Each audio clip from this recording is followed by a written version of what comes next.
मुझे जाने दो, बहजाद में सच कह रही हो, मैंने कुछ नहीं किया। एक गैर मर्द की साथ रंग रलियां मना रही हो और कह रही हो मैंने कुछ नहीं किया।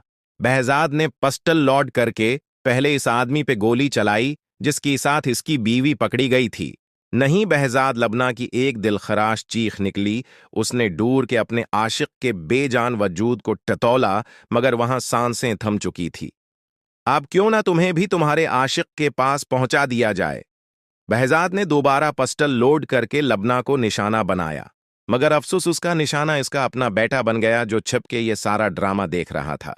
अपनी माँ पे गोली चलता देख उस बच्चे से बर्दाश्त नहीं हुआ और दूरता हुआ अपनी माँ से लिपट गया, और उसी वक्त बहजाद से फायर हुआ। फाखिर एक चीख के साथ बहजाद की आंख खुल गए। बहजाद की आंखें फिर नम थी। ये ख्वाब उसे हर रात आता था। हर रात उसे वो मंजर नजर आता जिसमें उसने अपना बच्चा खोया। बहजाद ने खुद को नॉर्मल किया और टाइम देखा, सुबह के 7 बज रहे थे। वो उठा और फरेश होने चला गया। बहजाद राजपूत, अपने माँ बाप की इकलौती औलाद। अगर बहजाद के बारे में ये कहा जाए कि वो मन्ना में सोने का चमच्चा लेकर पैदा हुआ था तो गलत नहीं था। राजपूत मेंशन में अब बस 3 लोग रहते थे। बहजाद, उसके दाए जान, उसकी मां और उसका दूसरा बेटा आशर। बहजाद के दोस्तों की गिनती बहुत मामूली थी, मगर उसके दुश्मनों की लस्ट देखने के काबिल थी। मगर आज तक किसी दुश्मन में इतनी जरात नहीं थी कि वो बहजाद पे वार कर सके। बहजाद के वालिद दिल का दौरा पड़ने से फौत हो चुके थे। सारा बिजनेस अब बहजाद देखता था और उसकी पर्सनैलिटी बिल्कुल उसके नाम से मीच थी। आकड़ और गुरूर उसकी शख्सियत की पहचान थी। लबना इसकी यूनी की मोहब्बत थी, मगर शायद वो बहजाद से नहीं, इसकी दौलत से मोहब्बत करती थी। बहजाद की बेशुमार मोहब्बत चाहत भी लबना की नीयत बदल न पाए। इसने बहजाद से मोहब्बत का झोटा नाटे खाली अपने कजन के कहने पे किया था ताकि भरपूर दौलत को बटूरा जा सके। शादी के बाद भी इसने अपने कजन से नाजायज ताल्लुक रखे 2 जड़वां बेटों के बाद भी लबना को बहजाद की मोहब्बत न देख सकी। बहजाद का अल्लाह ने बेशुमार हसन अता किया था, मगर इसका गुरूर, इसकी आना उसकी शख्सियत का 4 चांद लगाती थी। ऐसा बहजाद को लगता था, बाजिल अल्लाह के वास्ता मुझे माफ कर दो, कसम से ये मैंने नहीं किया। हंजा ने अपनी शैतानी मुस्कुराहट छिपाते हुए कहा, मैं लास्ट बार बोल रहा हूं। हंजा, टेबल के अर्द गिर्द घूमना बंद करो और शराफत से मेरे आगे सरेंडर कर दो। ये बोल के बाजिल ने एक बार फिर उसे टेबल के बाएं तरफ पकड़ना चाहा, मगर हंजा दाएं तरफ मड़ गए। आवो, धमकी तो देखो, सरेंडर कर दो। हिक्म तो ऐसे चला रहे हो जैसे कोई पुलिस वाले हो। सरेंडर इज माय फट। अगर मेरे हाथ आ गए ना हंजा, यकीन मानो मैंने वो हाल करना है तुम सोच भी नहीं सकती।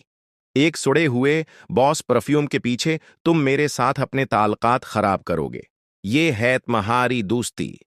हिंजा ने ये कह के अपने कमरे की तरफ डूर लगाए। सुड़ा हुआ परफ्यूम जाहिल लड़की पीरिस से मंगवाया था मैंने, और तुमने उसे अपने वाशरूम छुड़क दिया। हिंजा, जो फल स्पेड में भाग रही थी, अपने आप को जायल कहने पे सदमे में चली गई और रख के अपनी पूकट में से कांच की गोलियां निकाली और बाजल के रास्ते में फेंक के दोबारा भागी।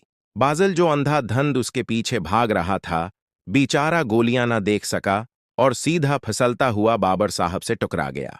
बाबर साहब, जो अपने कमरे से किसी से फोन पे बात करते हुए निकल रहे थे, हाथ में उनका चाय का मग था। बाजिल के टिकराने पे उनका मोबाइल हाथ से छोड़ के नीचे गिर गया और चाय उनके कपड़ों पे जहां। ये मंजर देख के हंजा का हाथ एकदम अपने मुन्ना पे गया। वही आगे का सोच के बाजिल ने भी अपनी आंखें बंद कर ली। कोई पारक समझा हुआ है क्या घर को? बाबर साहब की गर्जदार आवाज हाल में गूंजी। आतने बड़े हो गए हो तमेज, क्या छोके नहीं गुजरी? तुम्हें जब देखो तब बच्चे बने रहते हो। सारी शाट खराब कर दी मेरी, मोबाइल जो टोटा वो अलग। मुझे तो लगता कि इस दुनिया में तुम सिर्फ मेरा नुकसान करने आए हो बाजिल। सूरी डीड वो गलती से, बाजिल ने शर्मिंदगी से कहा, नफीसा नफीसा। बाबर साहब ने गुस्सा में अपनी बीवी का नाम पुकारा।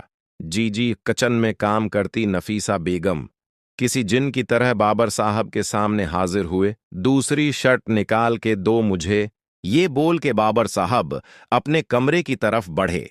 नफीसा बेगम ने एक शिकायती निगाह बाजल पे डाली तो वो और शर्मंदा हुआ। चौहदरी मेंशन में दो फीमलियां रहती थी। सबसे पहली बाबर साहब की फैमिली, जिनका एक ही बेटा था बाजिल और एक ही बेटी थी तमन्ना, जो शादी करके दुबई में सेटल थी। बाबर साहब के गुस्सा से घर का हर फर्द डरता था, यहां तक कि उनका छोटा भाई भी। दूसरी फैमिली थी, फहीम साहब थे, जिनकी एक ही बेटी थी हंजा, जो डॉक्टर बन रही थी। बाबिर और फहीम साहब कपड़े के बहुत बड़े ताजिर थे। दौलत की रेल पील थी इनके घर, मगर वो सादा लोग थे। बस अक्सर इस घर में खामोशी का राज होता, खासकर जब बाजिल और हंजा यूनी गए हुए होते। नफीसा बेगम और हाजरा बेगम दोनों किचन का काम खुद संभालती थी। ये इनकी सास का भी आर्डर था और बाबर साहब का भी।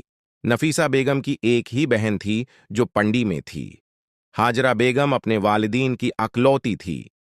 पिछले 15 मिनट से अतरत नमाज में दिल लगाने की कोशिश कर रही थी, मगर हमेशा उसका ध्यान बट रहा था, और वजह थी लांज में चलता तेज आवाज में म्यूजिक, और अतरत अच्छी तरह जानती थी